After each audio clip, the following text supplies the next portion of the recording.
Hello everyone. Welcome to our exciting journey into the human body.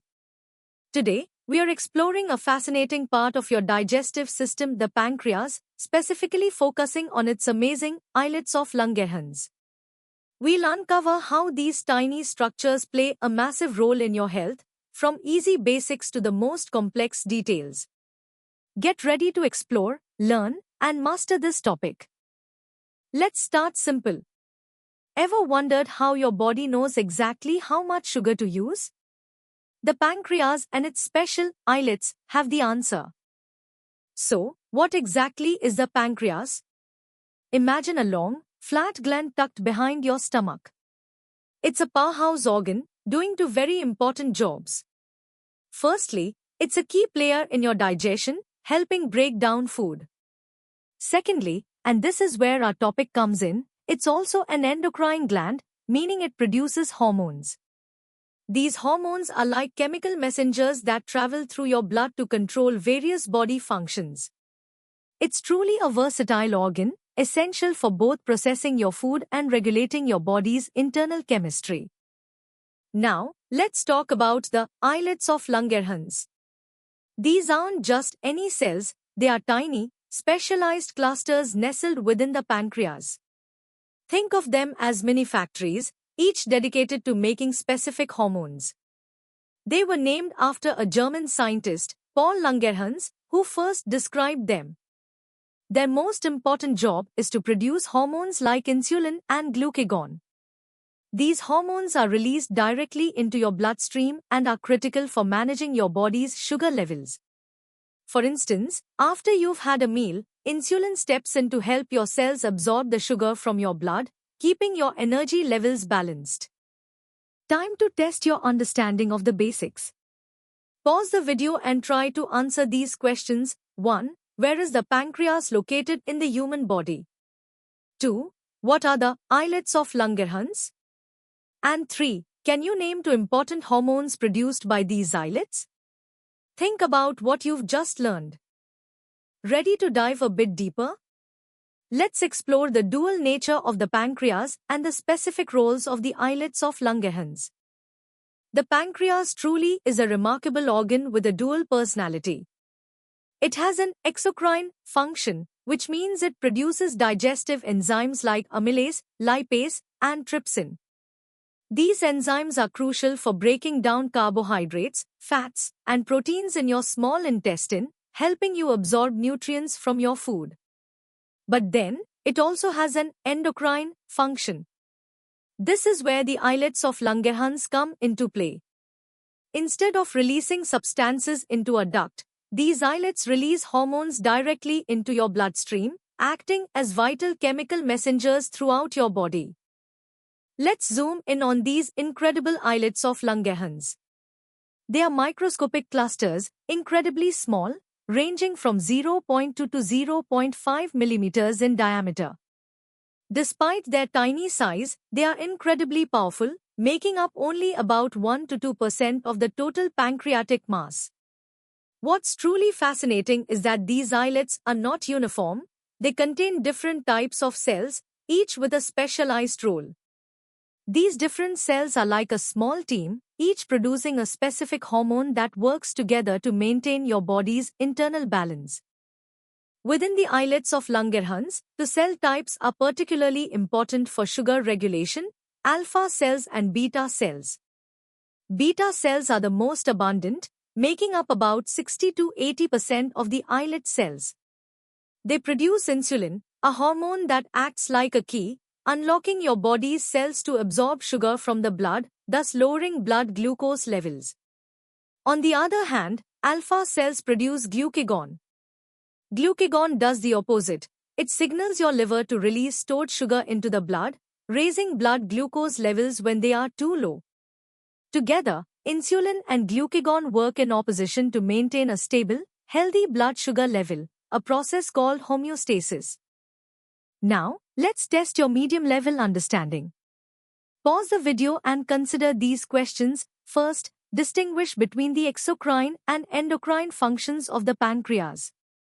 Second, what percentage of the pancreas is made up of islets of Langerhans? Third, name the two main types of cells in the islets of Langerhans and the hormones they produce. Fourth, how does insulin affect blood glucose levels? And finally, explain the role of glucagon in blood sugar regulation. Ready to explore the intricate mechanisms? Let's uncover the detailed workings of these tiny powerhouses and their profound impact. The pancreas is far more than just a digestive aid. Its endocrine role, especially through the islets of Langerhans, is fundamental for regulating our body's energy. These islets are exceptionally well supplied with blood vessels, allowing for immediate secretion of hormones directly into the bloodstream. This rapid delivery system is crucial for maintaining tight control over blood glucose.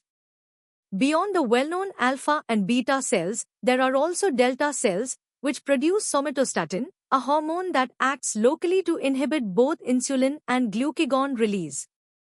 There are also PP cells, which produce pancreatic polypeptide, involved in regulating pancreatic secretions and gut motility. This cellular diversity underscores the complex regulatory network within each islet. Let's delve into the specific mechanisms of how insulin and glucagon manage blood glucose. Insulin, released by beta cells, binds to specific receptors on target cells like muscle, fat, and liver cells. This binding triggers a cascade of events, leading to increased glucose uptake by these cells, often through the movement of glucose transporters like GLUT4 to the cell surface. Insulin also promotes the storage of glucose as glycogen in the liver and muscles and inhibits the liver from producing new glucose. Glucagon, produced by alpha cells, primarily acts on the liver. It stimulates the breakdown of stored glycogen into glucose, a process called glycogenolysis, and also promotes gluconeogenesis, which is the synthesis of glucose from non-carbohydrate sources. Both actions lead to an increase in blood glucose levels. The regulation of blood glucose by insulin and glucagon is a classic example of a negative feedback loop, a fundamental principle in biology. When blood glucose levels rise, typically after a meal, the beta cells in the islets detect this increase and release insulin. Insulin then acts to lower blood glucose by promoting its uptake and storage. As blood glucose levels fall, the stimulus for insulin release diminishes. Conversely, when blood glucose levels drop, for instance, during fasting, alpha cells detect this decrease and release glucagon. Glucagon then acts to raise blood glucose by stimulating the liver to release stored glucose and produce new glucose. As blood glucose levels rise, the stimulus for glucagon release diminishes.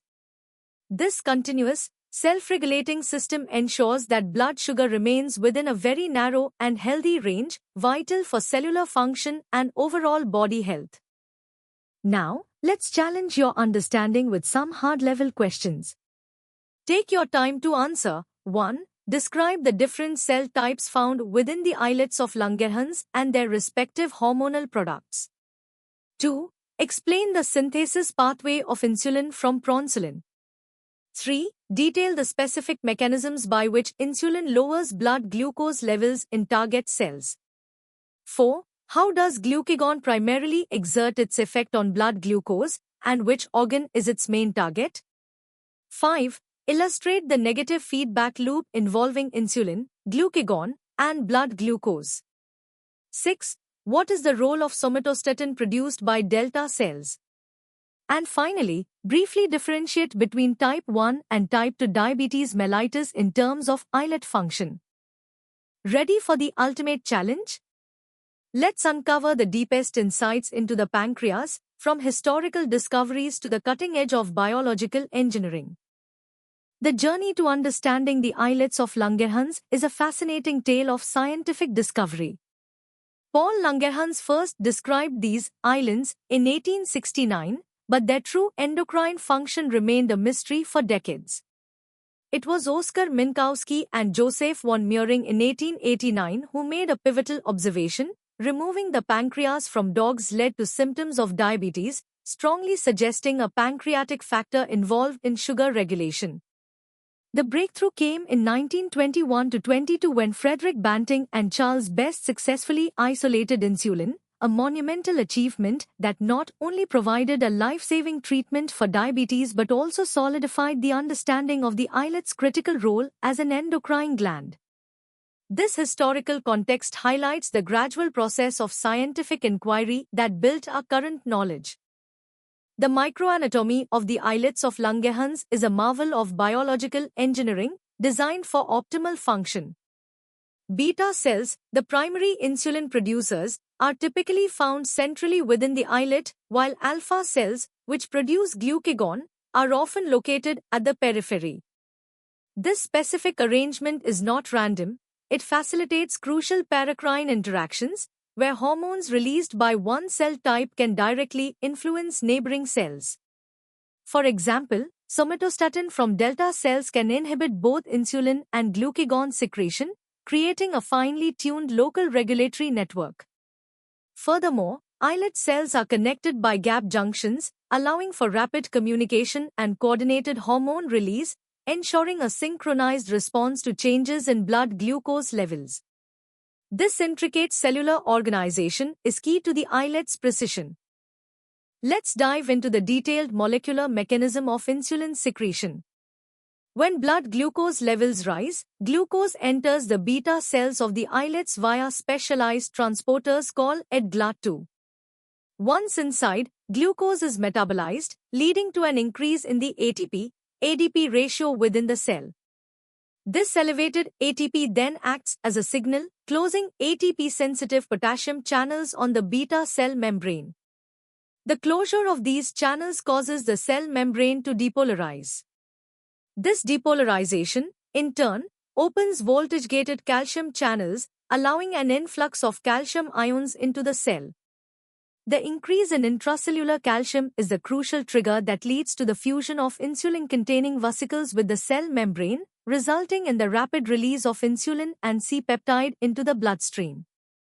This complex cascade ensures a precise and swift response to changing glucose levels. Glucagon secretion, while opposite to insulin in effect, also involves a sophisticated regulatory process. It is primarily stimulated by low blood glucose levels, but also by certain amino acids, especially after a protein-rich meal, and activity of the sympathetic nervous system.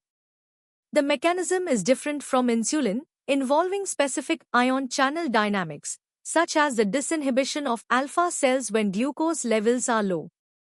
Glucagon's main role is to prevent hypoglycemia, or dangerously low blood sugar, by acting rapidly on the liver to release stored glucose and produce new glucose.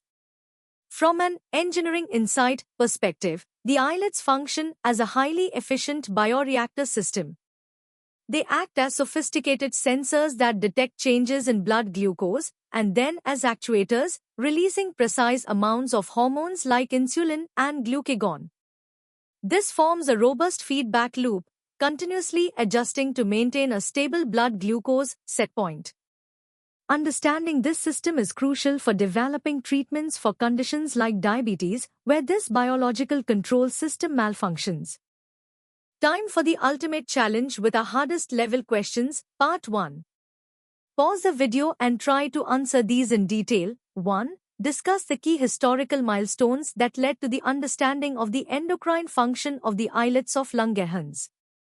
2. Explain the typical anatomical arrangement of different cell types within an islet and its functional significance. 3. Detail the step-by-step molecular mechanism by which glucose triggers insulin secretion from beta cells. 4. What are incretin hormones, and how do they influence insulin secretion? And 5. Compare and contrast the primary stimuli for insulin and glucagon secretion. Continuing with our hardest level questions, Part 2. Get ready to tackle these advanced concepts. 6. From an engineering perspective, describe how the islets of Langerhans function as a homeostatic control system, identifying its components. 7. How does the pathophysiology of type 1 diabetes differ fundamentally from that of type 2 diabetes at the level of the islets of Langerhans? 8. Beyond insulin and glucagon, What other hormones are produced by islet cells and what are their functions? 9. Explain how a protein-rich meal, despite not being a primary source of glucose, can still stimulate glucagon release. And 10. Describe the potential clinical consequences of chronic inflammation of the pancreas, pancreatitis, on islet function. That brings us to the end of our deep dive into the pancreas and its incredible islets of Langerhans. We've journeyed from basic definitions to complex mechanisms, covering everything you need to know. For more amazing educational content, practice questions, and interactive learning experiences, visit synapse.omaps.in. Don't forget to like this video, share it with your friends, and subscribe to our channel for continuous updates and exciting new lessons. Keep exploring, keep learning, and stay curious.